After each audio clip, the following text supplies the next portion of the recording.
ask our CAO for our roll call, please. Thank you very much. So we start with the chair, Deputy Mayor Sanderson. Present? Mayor Blair has sent her regrets. Councillor Weatherby. Present. Councillor Richardson has sent his regrets. Councillor Cooper. Present. Councillor Johnson. Present. Councillor Leggett. Present. Councillor Martell has sent her regrets. Councillor Patton. I see Councillor Patton. Councillor Benoit. Present. Councillor Benoit. Councillor Fletcher has sent her regrets. Councillor Kennedy. Present. So you have one. Thank you. That's great. I don't know if Councillor Patton can hear us. Yeah. Councillor Patton, can you hear us? Don't think so. No. She has the same problem I do with it. You want, does anybody? want to- You were in the basement. Yeah. No. Yeah. She signed in again and Yeah, maybe. again. Thank you. Not she can't hear us. I know that night Yeah, you were was having home there, I trouble. couldn't do anything. Councillor Benoit, maybe you can text Councillor Patton and ask her to try and log in. She just did. went offline. Oh, I think okay. she just went offline to try again. Do we want to wait? Yeah, okay. Just wait a minute and see if she can get back on and can hear us. see. Technology, wonderful. Yeah. There she- Can you hear us, Councillor Patton? I can Yeah. now. Wonderful. Thanks. We were hanging on waiting for you. Okay, great. Sorry, I had to get out and back in. Yeah, no problem. Welcome to 2026. In peace and in friendship and in the spirit of truth and reconciliation, I acknowledge that the Municipality of Colchester is in Mi'kma'ki, the unceded and traditional lands of the Mi'kmaq. Our first presentation will be the Citizens Advisory Committee Nova Institution for Women, and Brian Matthews is going to present. Brian, if you come down and sit in that seat, and if you would press the button on the right, bottom right, it'll turn your microphone on. That's it, right there. Seems to be on. There you go. There we go. We got the red light on now. Welcome, Brian, and the floor is yours. Thank you very much. Good evening. My name is Brian Matthews, and I'm the chairperson of the Citizens Advisory Committee for Nova Institution for Women, which is the federal prison in our community. Not here to ask you for money, not here to ask you to do anything, except hopefully for you to come away with more knowledge about a very important social structure in our community. The Citizens Advisory Committee at Nova is a group of local residents who've been approved and appointed by the Commissioner of Corrections Service Canada. Currently, there are two other members, probably know them, Ann Malik and Joan Westall. Ann has been serving since Nova opened 30 years ago, and Joan and I have been involved for 8 years. We currently have one other new member who will join us in the next 2 months. At this point, I'd like to read to you the mission statement for Corrections Service Canada. The Correctional Service of Canada is part of the criminal justice system, and respecting the rule of law contributes to public safety by actively encouraging and insisting offenders to become law-abiding citizens while exercising reasonable, safe, secure, and humane control. Our committee is tasked with helping Correctional Services Canada achieve their mission while acting as impartial members of the public. We're all unpaid volunteers, appointed for 3 years and renewable thereafter. I've put a brochure in your package. It sets out our mission, our values, our goals, and community participation. And it's that last piece that I want to highlight tonight. We have 3 areas of focus. The first one is to observe. We have passes such as this that allow us to enter the prison at any time so that we may be informed on events and occurrences taking place. We are alerted to situations that arise at the institution and are invited to be present to ensure Correctional Services Canada is operating in an open and transparent manner. We are invited to special events at Nova for celebrations, graduations, one I really enjoy, which is their Christmas canteen. It's the one time of the year when even people in prison can be a little happier. While someone is in the structured intervention unit, which replaced the solitary confinement or segregation unit, if the inmate requests, one of our committee will go in and have a conversation with them. They're only put there for various reasons. It could be that, you know, they've acted up, they've done something that they shouldn't, or they don't feel safe in the institution and they put themselves there. And they're entitled to 4 hours of meaningful human contact during the day. And we provide part of that if required. We act as a liaison. We meet with inmates, staff, and management to obtain information about the day-to-day operations. At least once a month, we meet face-to-face with inmate representatives to hear from them the challenges and issues they are facing at Nova. We don't advocate for individuals, as there are other organizations in the women's prisons, in particular Elizabeth Fry Society, who do that. We then meet with the management group to discuss our findings and come up with a solution or a reason why a particular issue can't be resolved. We also act as a link between communities and Correctional Services Canada, and that's the reason I'm here this evening. The third role is that we provide advice.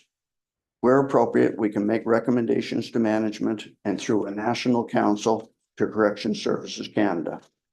Our local Citizens Advisory Committee has been particularly active in championing an improved access to higher education within Nova, and has worked effectively with the Chief of Education for Correctional Services in Atlantic Canada to accomplish this.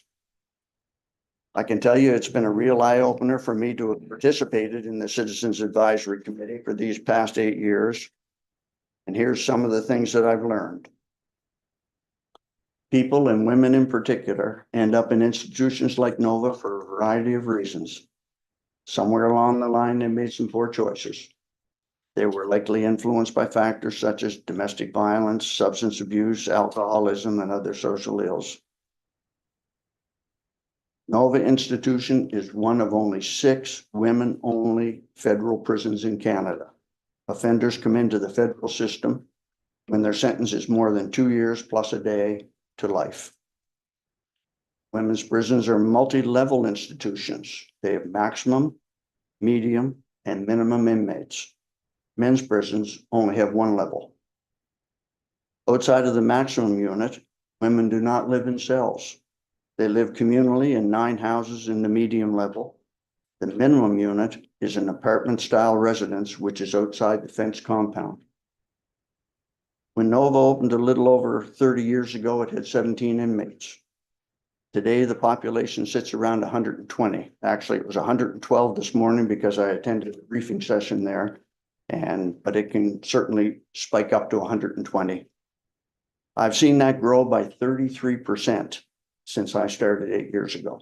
We were consistently around 90 inmates at that time. Its approved capacity will be 131 by the end of next month. Double bunking has become the norm. There are currently 2 mothers in the minimum unit who have their children with them. They can stay until the age of 5 and are going to school. There's another woman who is expected to deliver a baby at the end of July. She's been approved to have her child in the institution with her at this time. That's all done by social services and of course through correctional services as well. They have to be able to accommodate them. 34% of the inmate population are Indigenous. 8% are ethnocultural. Transgender is becoming an issue within corrections. 3 inmates are currently over the age of 60.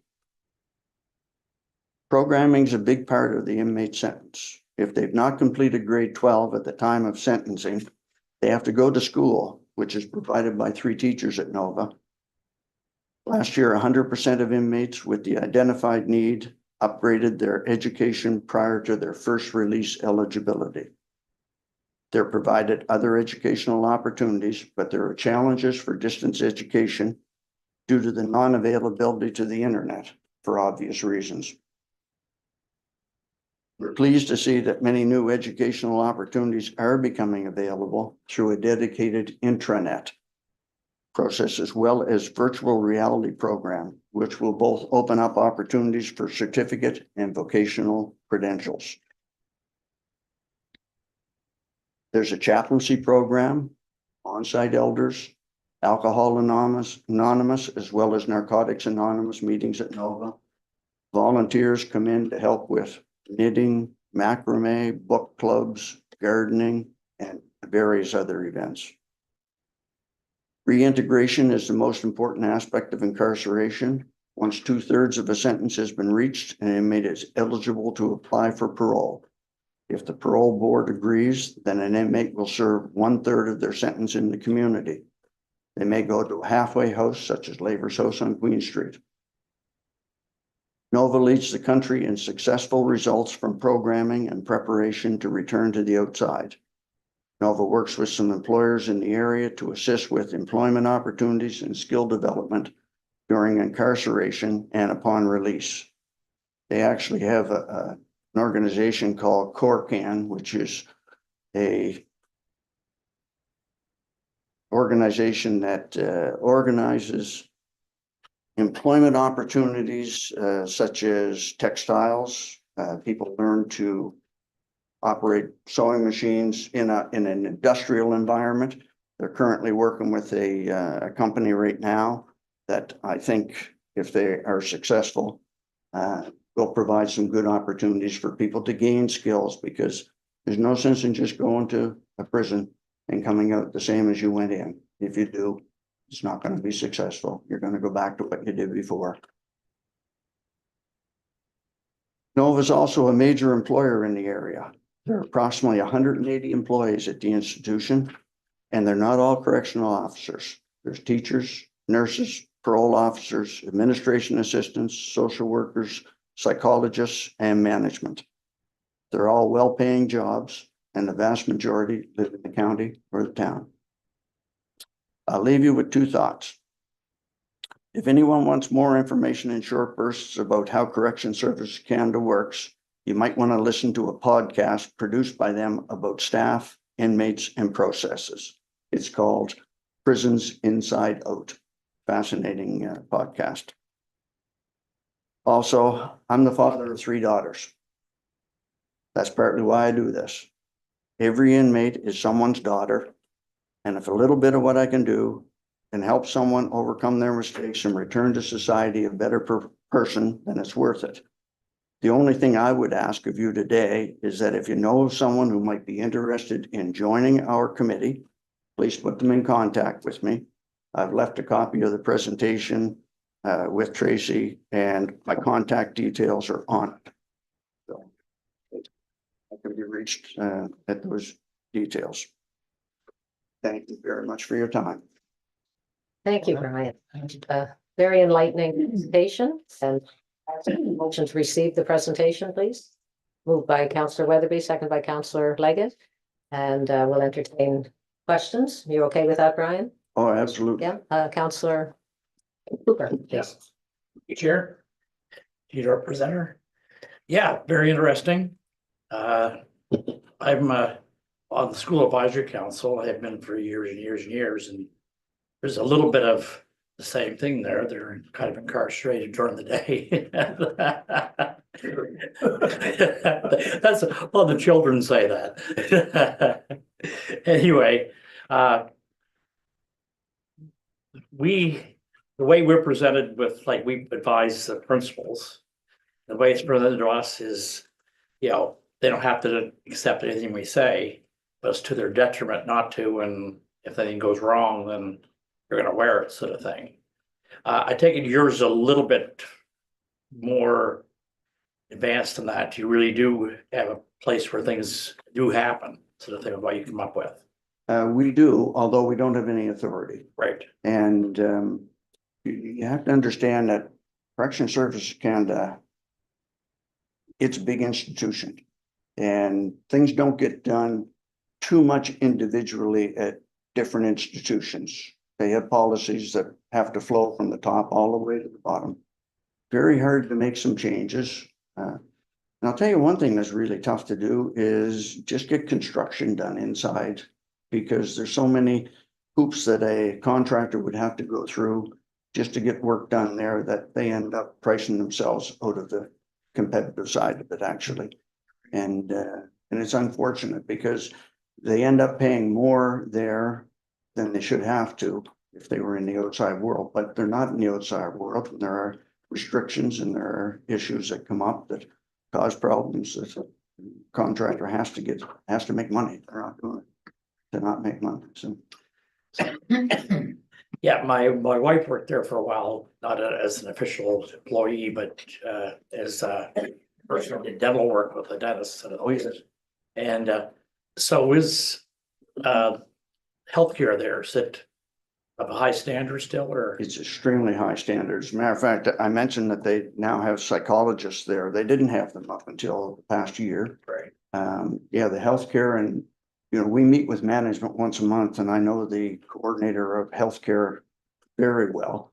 I talk to her all the time. I can tell you that, you know, they have the same, they try and apply the same standards inside the institution as they do outside the institution. You know, community care, the same levels of community care. They shouldn't get any better than what we get in here, but they really do have better access in a way because there's always someone they can talk to about their medication needs or, you know. So, yeah, healthcare is very important there. And with an aging population in particular, it's becoming even worse. I mentioned there's 3 over 60. Yeah. There's going to be more. So on the Citizens Advisory Committee, is there a maximum number of people? No. So just never have to worry about that You so know, far. if we had more people, we could do more things. We could be there more often. Right now with a small committee to avoid burnout, we just don't, we don't Yes, take on sure. more than we can, but. Okay, no, thank you. Thank you. Councillor Kennedy. Through you, I think you kind of answered this, Brian. Is there any responsibility taught there? And in other words, making your bed, cleaning your sheets, cleaning the floor, doing the yeah. dishes? Yeah, as I mentioned, they live in their own house Mhm. and they don't have housekeepers. So it's all provided by themselves? They do it themselves and they have to live communally and they also, in an ideal world, they would cook communally. They have 2 fridges in each house, for instance, and they would put their food in there, but they would buy the food and they have to buy their own food, by the way. It's not just provided to them, they buy their own food. So, you know, they would, ideally, they would get together, plan menus, cook, assign duties, this sort of thing. And actually, it does work very well. Mhm. And how young is the youngest that's admitted there? You know, I don't really know, but I've seen some there that are, you know, very early 20s. And there could be some that are a little young. I don't think so. I haven't seen it. That's it. All Thank you. right, thank you. Councillor Johnson. Thank you, Deputy Mayor. Hi, Brian. Good to see a retired banker doing something else that's giving back to the community. 2 things. I can relate to a contractor going in there to work because I've been out of there over the years, but a 1-hour job would be billed out for 8 to 10 hours just to get in and out. And they tell you that before you win, because I've had truck searched and taken Yes. anywhere for an hour and a half to try to search it. Other times it's been 10 minutes with a dog going through, so it depends what we're looking for. But the question I've got is that you mentioned earlier, no internet. So in today's world, how does it function with the 120 or 30 people in there with no internet? So are they reading daily papers or where are they getting the information that ties them into the rest of the world? So when they do come to society, they're prepared as opposed to just sitting there and not know what's going on. So Yeah, that they get a lot of it through the school. There are papers that are delivered there, but you're right, they don't have access to the internet. They do have television. So, you know, they can get all the information that you're seeing on cable TV. They can see that. So, you know, they're not totally blanked out by any means, but the reason they can't have the internet is just, there's so many ways it can go wrong. And so there's no reason for them to have it there. They don't need to be on social networks. They're, you know, that's not part of their opportunity, if you want, while they're incarcerated. So, yeah. So as a follow-up, question, the last question I have, so how do they relate with families? Is it all telephone? And now, No, they can have conjugal visits and they can have family visits and, arrange to have their family come and visit with them. They can spend a night in a family room. right, they got buildings there. And, but they do have access to video calls as frequently as they want, like on a once a week basis sort of thing. Okay, thanks, Brian. All right, so if there are no further questions, we ready to at the vote on our accepting this presentation? Question? Is there anyone opposed to the motion?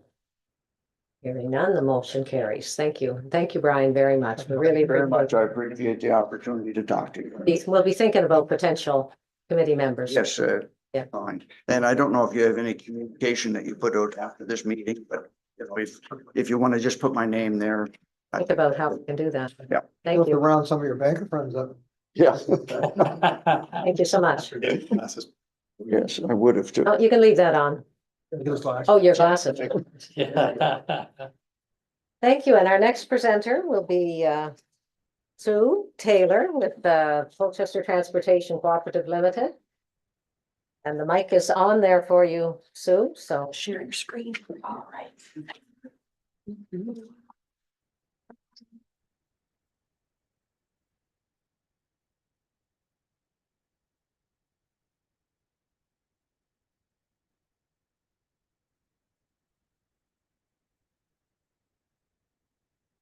Thank you.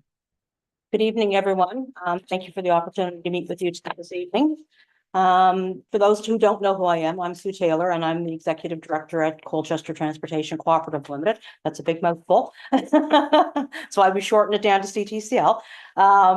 So I again, thank you for the opportunity to speak to you today about some additional funding that perhaps might be available to support our organization. So we are the largest community transportation provider out of 23 in the province of Nova Scotia with a population of over 52,000 residents. We've been established since 1999, and this December we will be celebrating 28 years of service, delivering community transportation for residents of Colchester County.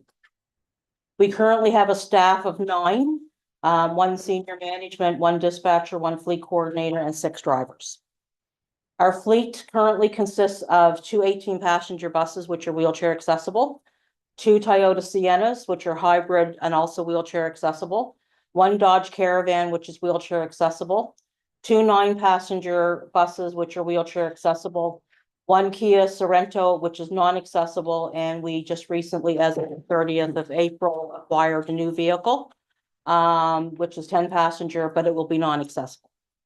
Our requirement for funding from the province for any vehicles is that we have to have at least 1 vehicle in our fleet that is wheelchair accessible, but as you can see, we've maintained more than that criteria. And that's so we've over the last couple of years, we've acquired a couple of non-accessible because some people do have difficulties getting into the accessible vehicles, believe it or not, as opposed to not some of the non-accessibles. So some statistical information, I've gone back the last few years. So in 2022 or 2023-24, the total kilometers that we traveled across Colchester County and across the province, because we can go anywhere within the province under our license, was 163,427 kilometers. As you can see in 2024-25, that increased to 184,812. Last year, we increased again to 186,466. And so far in the first 2 months of our fiscal year, we've traveled 25,285 kilometers. The total number of trips that we've taken in 2023-24 to over 12,000. Slight increase in 24-25 and another slight increase in 25-26. So a couple of the things that impacted our numbers of trips in 25-26 fiscal year is that unfortunately in January and March of this year, we had 2 vehicles that were in accidents. One of them was sitting in the parking lot at where our office is located, and a U-Haul truck drove into the side of it, and that took it off the road until actually about 3 weeks ago. And then we had another one because of the weather in March or whatever, it was in Stewiacke. The Stewiacke area was a very slippery area, and somebody came across the road, and so our driver ended up going off the road, so there was some damage to that vehicle as well. So that also impacted our number of passengers in that same time frame last year. So far, we've taken this year, in the first 2 months, 1,996 total trips. So our passengers are 17,233, 17,831. As I said, in the fiscal year of 25-26, we were impacted because of those 2 accidents. And we also are taking longer trips because we now do a lot of transportation for public health. And that's, so we're doing a lot of trips down to Halifax, a lot of trips down to New Glasgow, Amherst. So those take drivers in a smaller vehicle, which means we don't have the drivers for the other vehicles as well. And so far, we've taken 2,556 people where they need to go in April and May. The total number of wheelchair users, and that's not to say that other people don't use the wheelchair ramps, people that are using walkers and things like that also use the ramps, but just for wheelchair users alone, 983 in 23-24, 1,036 in 24-25, 848 in 25-26, and so far this year, 132. So our funding sources are the province of Nova Scotia provided us with $3,240,426, which is the same as what we received last year. And we initially thought we were going to have a 20% discount in our budget this year. But the province came up, when they came back with giving some money back to some organizations, we were lucky that the community transportation portfolio was given back the 20% that was cut back from. The county of Colchester currently gives us 10,000, and the town of Truro this year capped everybody, from my understanding, at $10,000. Which is an $8,000 decrease from what they provided us with last year. We also have a fare assistance program, which is funded by the province, and our funding pocket for that this year is $32,900. So what that can do is people that can't afford the full cost of a trip, they can apply for our fare assistance program, and we can discount their trips up to 50% of the cost of their trip. We're unfortunately, because we don't currently have charitable status, that makes us ineligible for applying for grants from United Way and several other organizations that want you to have that charitable status. That is in the works. We submitted the application. We're just waiting for CRA to look at that, and I don't foresee any difficulty in getting that approved, but it's a time delay with them. So a little bit more about our funding. So as I said, we didn't get an increase in our funding from the province this year. And the funding that we do get, the majority of that funding is required to go towards wages so that we can pay our drivers and other staff a more livable wage. And I talked about the $8,000 difference from last year from the town. And we've been very grateful for the fact that the county of Colchester since 2015 has provided us with $10,000 a year without having to come in and do a presentation. And the last 2 years, the county has been very gracious as giving us that $1,000 discount on our insurance as well. So we also get revenue from our clients, but we haven't raised our rates since 2017-18 fiscal year. Because we understand that the clients can't afford, a large amount. A lot of them say that they can't afford the taxis, and I understand that because the taxi rates continually go up. And I put the example in there, and we know this to be true, that, for example, just a one-way trip to somewhere in Debert is a $25 trip for a taxi. We do a round trip for $26. So we pick them up and we take them back for $26. Unfortunately, we will have to raise our rates next year. It's unfortunate, but the time has come that we need to do that again. So since I started in CTCL in 2015-16, and that was the last time that the rates were increased, and I've only increased them once in the time frame that I've been with them. So why do we need funding? The two main reasons that we need additional funding, and I apologize in your packages, I had a couple of numbers reversed for you. Repairs and maintenance, as you can see, are extensive. Fuel is extensive and it flip-flops on a daily basis. We never know what it's gonna be. So our maintenance last year was down a little, or in 2024-25 was down a little bit because we got rid of a passenger bus that was costing us far too much in repairs. And then we saw increases in fuel. We saw a decrease in fuel because of our two hybrid vehicles. But that's because they're going on longer trips and they're small vehicles that will only take 3 people.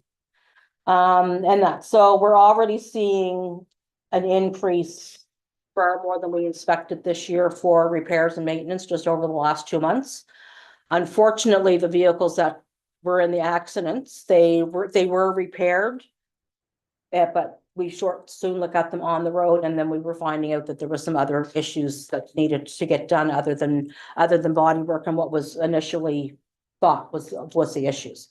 So we've had to dish out over $16,000 already in the last 2 months just on repairs, and we still have some repairs to get done. And the cost of fuel so far for the last 2 months is close to $8,000. So what are some of our challenges and successes? A challenge is we've definitely outgrown our current location. So we're looking for a forever home so that we can continue to increase our fleet. And that because where we're at now, down by the U-Haul, and so our superstore parking is getting very difficult down there. Staffing is always an issue, especially with drivers, to try to get more drivers so that we continue to expand our service. Getting repairs done is a challenge. There's not many garages in the town of Truro or the county that can take our big vehicles. And that's always a challenge, and so we're fighting for time with those. Another challenge is we have to be inspected every 6 months. So for example, small little things will fail for inspection. So for an example, just recently we had a vehicle in for inspection, and because the seatbelt cutter wasn't Velcroed on, the Velcro gave way or whatever, and it was just tucked in a little cubby hole, that's put on those inspection reports. It's a quick fix to put a piece of Velcro on it, and something that was missed before it went into inspection, just because we've been dealing with not having enough vehicles and shoveling everything around to get the vehicles in for those inspections. It got missed. But small little things like that will actually fail a vehicle and take it off the road. So typically when we have a vehicle going in for inspection, we expect that vehicle to be off the road for at least a week.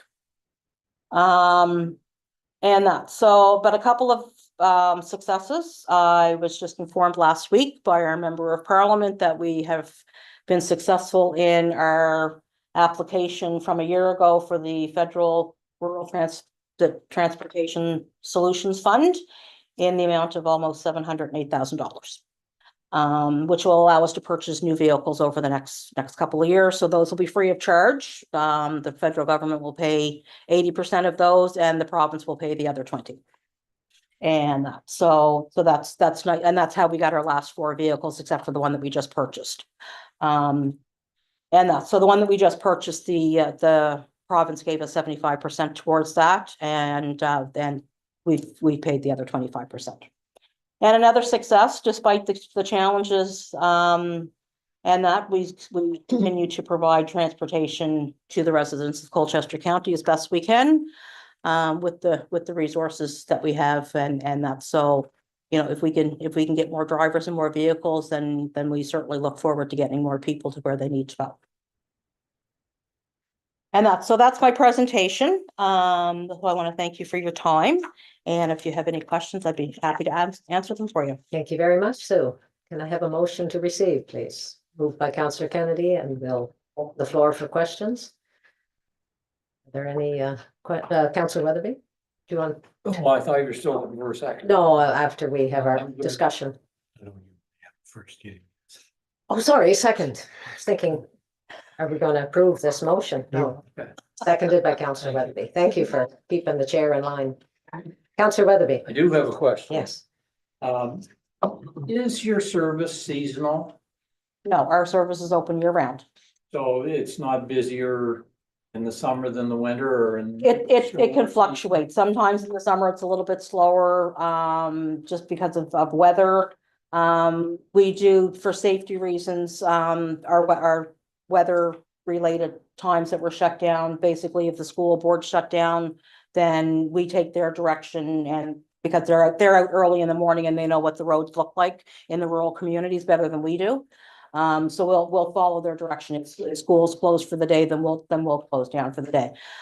We will, however, deal with people and still take people that have medical appointments even on a storm day. The only reason I ask is your statistical information here. You're showing us 2 months for the current year, Yes, and simple multiplication would indicate you're down somewhat in all. yeah, and that's because we've had 2 vehicles off the road, and we just received them back. Okay. So we haven't been able to do a lot of our charters that we would normally do. Thank you. Any further questions? Councillor Johnson? Thank you, Debbie. 2 questions. One, you talked about inspections on the vehicles. Yes. Get them presently done today. Pardon? Where do you get them done today? Well, we take our vehicles to normally Sexton Auto. But we have the motor vehicle compliance officers are the ones that have to come in and inspect those vehicles. And that's so they're the employees from the province inspectors. So it takes a week to do that? Like I'm thinking. It could take a week to get the repairs done. And Seems awful long to me, but anyway, that's another problem. sometimes, well, it depends on if they have to order parts in and things like that, so.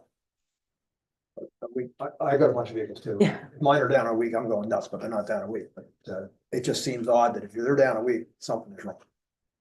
But my second question is, and I kind of know the answer to this thing. Do you guys compete directly with taxi companies? So taxi companies complain that you will shuttle people around at a lower rate than what they normally would? We don't consider ourselves competing with taxis, because most of our vehicles are wheelchair accessible, so, there's only one wheelchair accessible taxi in the county, and that's with Layton's Taxi, and 9 times out of 10, they're calling us to take their clients because their taxi is broken. And that, so we complement each other because we don't do evenings and weekends unless it's a charter. At this point, things might change definitely if the town and county definitely agree to go ahead with the fixed route. So that that would be a direct competition with taxis and stuff as well. But we don't consider ourselves in competition because people are going to go with who they can afford to go with. If people can afford the taxis, then they'll take the taxis. We have a lot of people that say that they prefer coming with us because our vehicles are clean. There's nobody smoking in our vehicles. There's lots of reasons why people prefer to travel with us than they do with taxis, and other people prefer to travel with a taxi instead of going with us in a bigger vehicle. As a follow, the reason I asked that question is I know somebody that travels with you folks twice a day, back and forth to work. She's no more incapacitated than me. She could drive, she doesn't have a vehicle, but I asked her one day, I said, why do you choose your service? And she said, they're on time, first of all. Secondly, that they're cheaper. So that's why I was wondering, you're taking rides away from taxi companies. I don't think so. I really don't. I think it's what people can afford. Is a lot of cases, and as we all know, the cost of living is going up considerably. Groceries are going up, and electrical bills are going up. So, and it's what people can afford. Great, they all live in the same world. Want to get your mic up there. Thank you, Councillor Cooper. Thank you, Chair. You to Sue. Sue, that's good presentation. I just got one question. It's kind of almost irrelevant, I guess. When you had your engagement done, the audit firm, wasn't an auditor, wasn't an review or anything. It was the, you know, very bargain basement, bottom of the rung. Financial statement done. Right. That's no problem to get funding from, No, that's the requirement, that's the requirement that the province wow, requests, and so, yeah, so we don't have to have a full-fledged charter accountant audit. yeah, wow, it's amazing, yeah, but. Yeah, good for you, like that, I don't think anybody else can do It's a lot that. cheaper. Oh, no, that's, but, yeah. $2,000 some is incredible, so, yeah. All right, no, thank you. Thank you. Suzanne, are there any hands up? I can't see. Yes. Yes, Okay, Councillor Benoit, please. thank you. I actually had my hand up to make a motion, but I know you couldn't see me on the screen. I was wondering if I could also add to that motion, if the first and seconder would refer it to staff. I had brought this up when we were doing budgets, and it was in support of the additional 10,000, but we wanted to do a presentation, so I'm wondering if we can refer this to staff as well. Are the mover seconder okay with that addition to the motion to refer this to staff? Right? Thank you. Perfect. And I just want to say thank you, Sue, for the great presentation. You guys have a fantastic service that you provide to the whole municipality. And it'd be really unfortunate to not have this. And we all know the costs are rising. I just had my car in to get fixed, and it was a lot more than I expected. So I can only imagine the cost of the buses to be repaired. So thank you for everything that you guys do with only 9 employees, for everything that you do. And thanks for the presentation. Thank you. Thank you, Councillor Benoit. Any other hands? No, okay. Are you ready for the question? Is anyone opposed to the motion? Please say aye. Oh, no. Is anyone opposed to the motion? Used to doing these online people. Hearing none, the motion carries. Thank you, Sue. Thank you. Be referred to staff. No decisions are made at presentations meetings. Thank you. Have a good evening. All right. All right, Nick, if you want to come down. Our next presenter is Executive Director with the Central Nova Scotia Tourism Development Society, Nick Sharpe, and regarding a winter festival investment opportunity.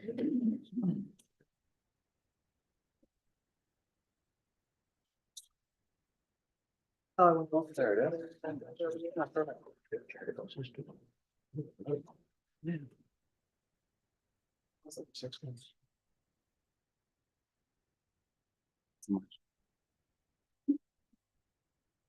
Floor is yours, Nick. You, Deputy Mayor.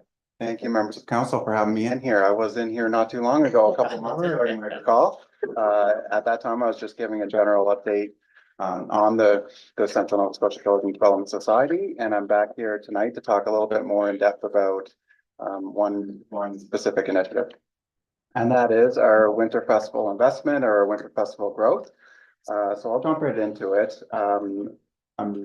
Of course, I would assume everybody's well familiar with our local Long John Festival here. And this is a festival that our society has been identified through the staff process as having potential to grow and expand on. And that's something we took a look at pretty much right away as we've been established. So the current state of the Long John Festival is managed primarily through the Town of Truro Recreation Department, but along with the Colchester County Recreation Department and Bible Hill Recreation Department, and then other stakeholders and tourism stakeholders within and around the region. It has really strong community participation. I think the organizers have done an amazing job at exactly what they intended that festival to be, which is a catalyst to get our local residents out through the winter months. And to be active and give us all something to celebrate and to partake in and celebrate together through those cold seasons. It's multi-day winter programming. It has a very limited dedicated budget within the Town of Truro Recreation Department, and then some in-kind support, of course, with the other partnerships. but when I say very limited, I mean probably around the $5,000 mark annually. And thus, it also has very limited tourism draw and tourism impact in its current form.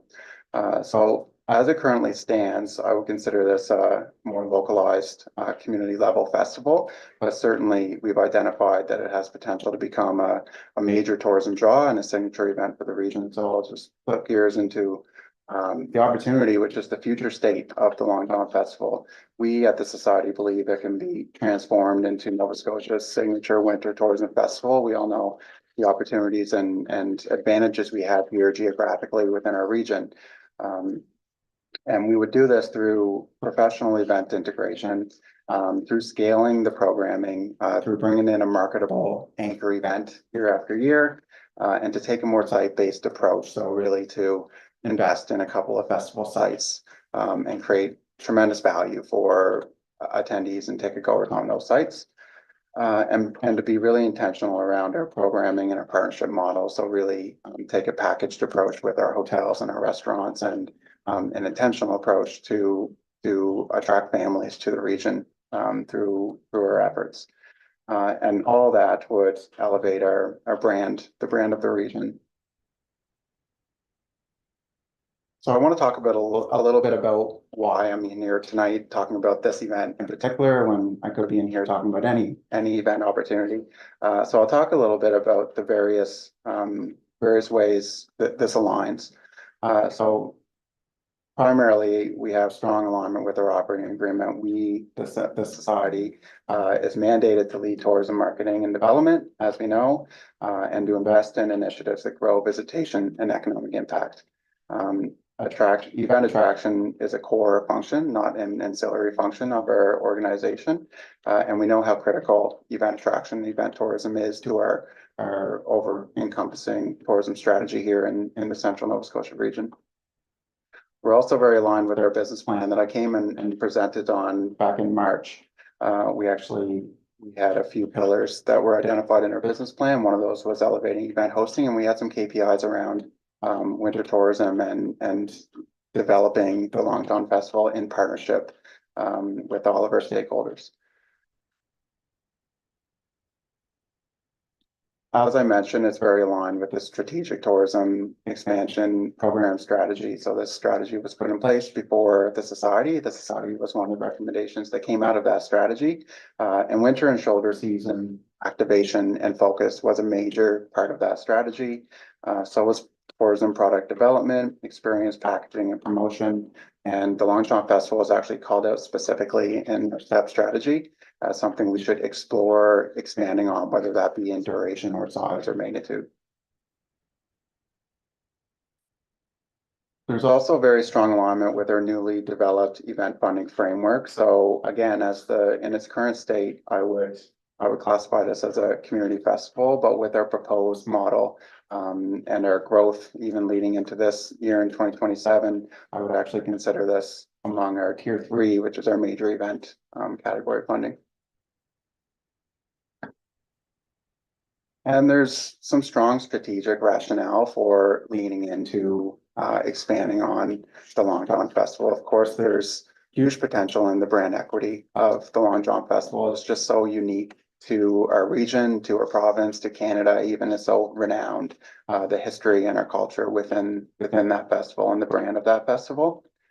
It also very strongly aligns with Tourism Nova Scotia's objectives and ACOA's objectives around winter visitation and winter season tourism. And we certainly have a gap here in the region, as we know, within our event ecosystem. And this will help support filling that gap and providing some impact in a way that is strategic and has been kind of informed through our strategy that is also attainable within limited capacity and limited resources. So what exactly am I talking about doing here? So the growth plan for 2027, we've identified a date. It's usually held on the Heritage Day weekend, but in doing some coordination, I'm going to show you an example of an anchor event we hope to bring in as part of the festival this year. So we're working around their touring and routing, but also noteworthy, many of you may be aware, we have upwards of 5 major cheerleading competitions in the region at the Rathieson Community Center each year. And during these weekends, we're pretty much at capacity for our accommodations. And the whole point of this from a tourism lens is to increase visitation. We don't want to compete with ourselves and try to expand a bunch of resources into a weekend where we're already really busy and not with capacity. So this is actually a gap in the schedule. So we coordinated with them and the hotels to make sure that there was room for increased visitation, and there's a need from our local business community on this date that just so happened to work with the main attraction that we're thinking of for this specific year coming up to kick off this new model for the festival. So the date we're looking at is the February 19th, 20th, and 21st weekend.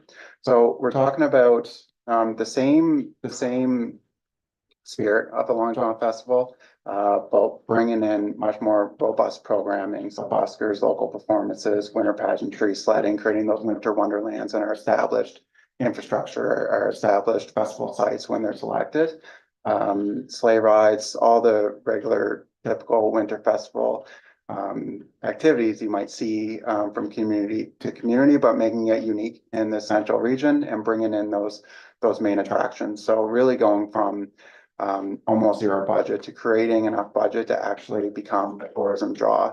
If you're familiar with the Jack Frost Festival over in PEI in Charlottetown, they do a phenomenal job. Their target market is families, and their whole festival is built around bringing families in onto the island for 2 nights. They partner with hotels, so your tickets are built in. They have restaurant partnerships.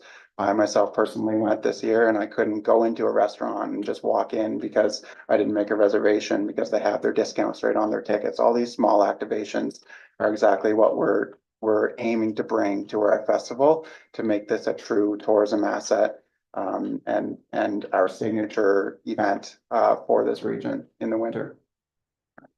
Worth noting here, this line at the bottom, I noted that we're approaching funding partners to try to grow this together collectively with the promise that any surplus realized from the Long John Festival would go into sustaining that growth for future years. I'm going to show you a quick video here. So bear with me.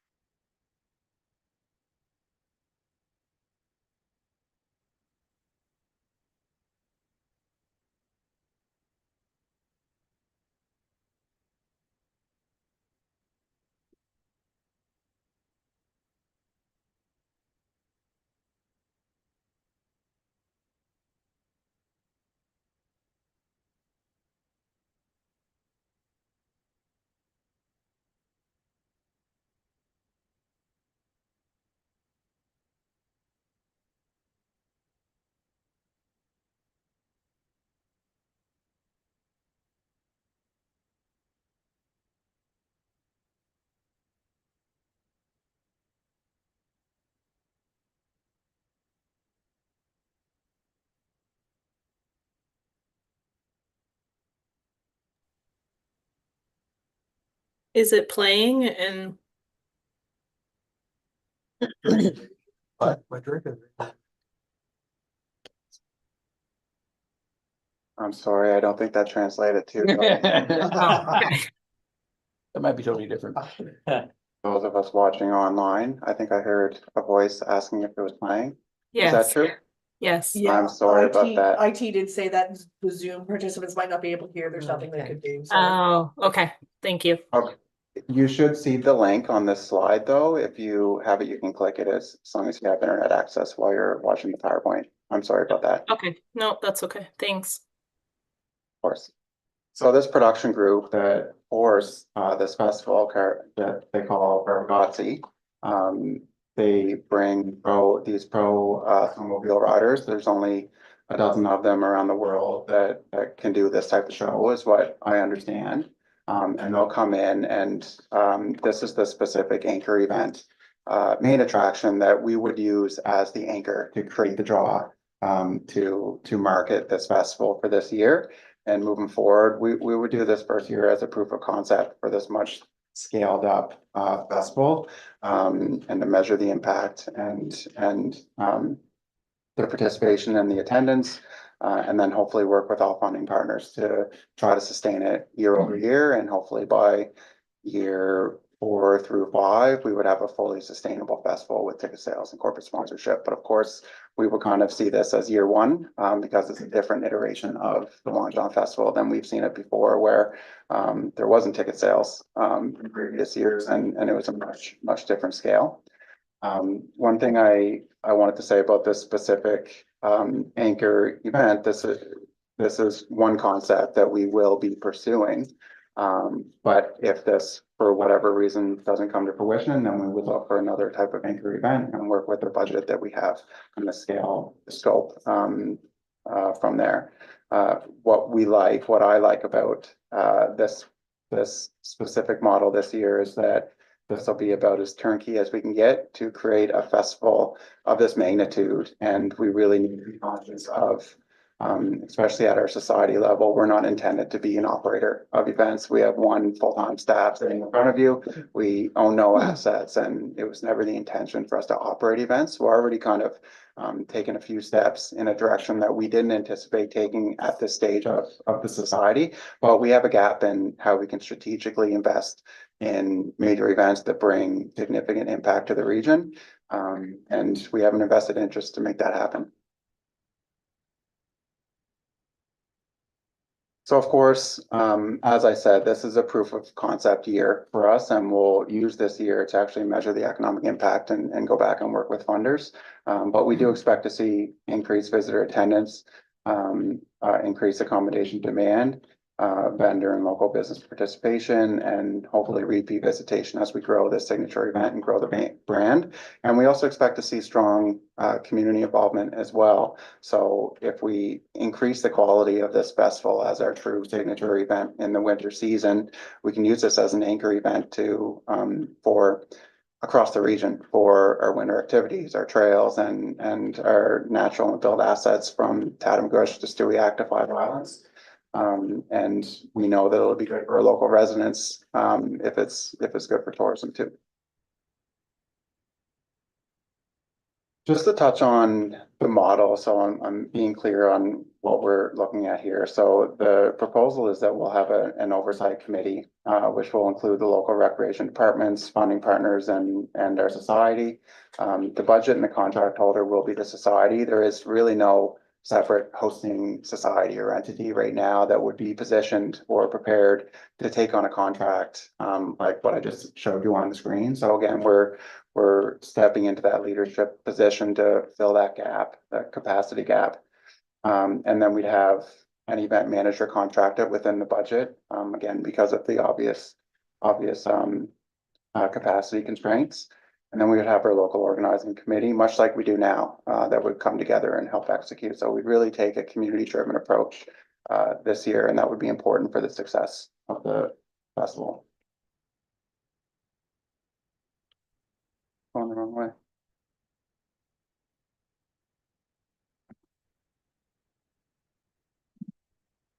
So I wanted to show you a snapshot of the draft budget here. This is an event. It's a new in this form, in this model. It's a new winter event, and it would require governance support at all levels. So our society has committed a portion of our budget towards these efforts, and we'll be investing in the growth and development of the Long John Festival, regardless of whether other funding partners come to the table. But in order to deliver on the scope that we're envisioning and that we put a business plan together for, we put together a budget that would require support at every level. So we have an application supported through ACOA and have had very positive discussions with ACOA up to this point leading into the application process. And we've had very positive discussions with the Department of Communities, Culture, Tourism, and Heritage. Again, it's very aligned with our tourism strategies at those levels of government. And we've, as I've mentioned, dedicated budget to this too. And then we're hoping that we can enter some partnerships with our municipal partners as well. And then we have what I think is attainable and realistic targets for ticket sales and corporate sponsorships for this year.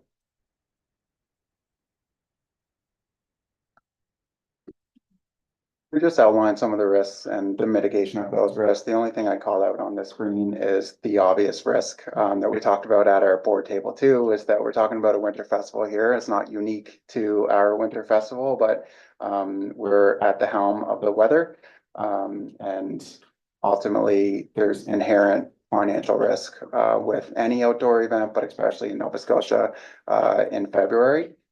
There's certain things we can do to mitigate that. This anchor event, for instance, doesn't require snow for that to go off, but wind could certainly impact, or a number of other weather events could certainly impact a show from being able to proceed, or any of our other events that we would have scheduled. The more we invest in our infrastructure and our programming, the more risk we have of not realizing that impact if weather doesn't cooperate with us.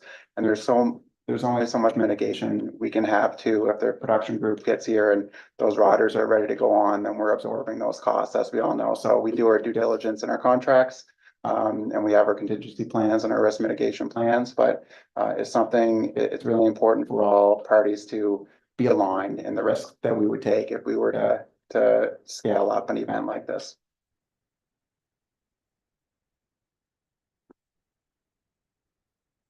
So that essentially concludes the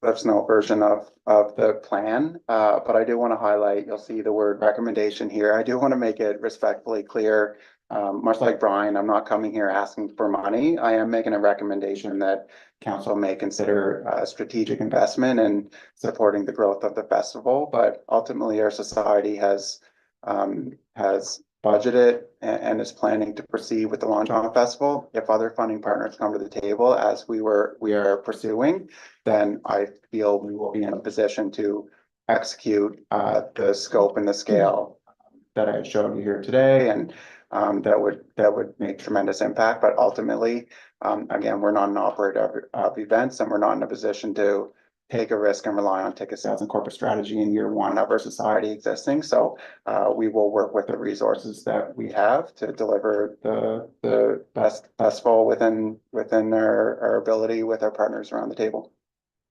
And at this point, I think I'd like to thank you for giving me your time and open it up for any questions or comments. Thank you, Nick. Is anyone prepared to make a motion? Councillor Cooper, you want to turn your mic on? Accept, yeah. Except for information? Yeah. Do we have a second? And refer to staff. Refer to staff, okay. Do we have a seconder for I'll them? second it. Seconded by Councillor Johnson. Refer to staff. We have it accepted and referred to staff, yeah. Are there any questions for Nick? Councillor Leggett? Thank you, Madam Chair, to Nick. What do we have a sense of what the economic influence of, say, this year's Long John Festival was? Sorry. So I could reference just from the Barbagassi, but they don't have any numbers that are really, that I'd be comfortable sharing that were recent enough that I would be confident in. My hope that within a couple of years, we would be over $1 million in economic impact. But that's why it would be so important. You'll see here a budget line for economic impact report. These reports they're not cheap, they're expensive, but they're necessary when we're talking about this level of investment too. So I can't answer that until we actually go through this trial year and we're really diligent in measuring that impact in a number of different ways. Just trying to establish, like, what it brings to the area now. For the past few years they've had it, and what you're trying to, how much further we're trying to get down the road with it. Yeah. And your ticket sales at 75,000. So are we talking 1,000 people at $75 a head? The ticket strategy, because we don't have confirmed sites yet for this festival, so we're really early on. We really need to start with our budget and then kind of work backwards from there and build the plan based on the budget that we have. That will determine how many sites we can have and how much infrastructure and programming we can put into each site and what type of program we can bring in. But to answer your question, we're going from essentially very limited to no economic or tourism impact with our current Long John Festival, to overnight visitation, to partnerships, to spending within our communities and our restaurants and our retailers. So we would look to measure that, but that would be that would be the main objective from our society's perspective, is to increase spending and support our local businesses at a time that we know that they need it the most. No, fair enough. Thank you. Thank you. And before Councillor Cooper speaks, I believe Councillor Patton has her hand up. Councillor Patton, please. I do. Thank you, Chair, and thank you, Nick. Great presentation. Nick, where do you plan to host this festival, or will it be in multiple locations? Yeah, the vision for this year is that we'll have 2 sites. We would have a ticketed site and a site that's free to the public, but we would have robust programming at each site. I wasn't prepared to come in here today and name sites just because I have no commitments, and I don't want to put any local businesses on the spot, but we're engaging in discussion. I'll put it this way. I think the Civic Square is a great site, primarily for the free accessible programming. And I think there are sites throughout the region that could act as really great festival sites long-term for the ticketed infrastructure, like the Nova Scotia Provincial Exhibition Grounds or River Breeze Farm, or perhaps another site that we could explore. If we go with the main attraction, if we're able to solidify and secure the main attraction after solidifying our budget, we would bring that group out for a site visit and explore all the various opportunities. Okay, thank you. I would just encourage you to find a site in the county if you're already looking at something for the town. It'd be nice to have something in the county as well. Yeah, that is certainly the objective and the hope. I just that's the hope, and that's what we're pursuing. I just have no commitments or confirmations, and I didn't want to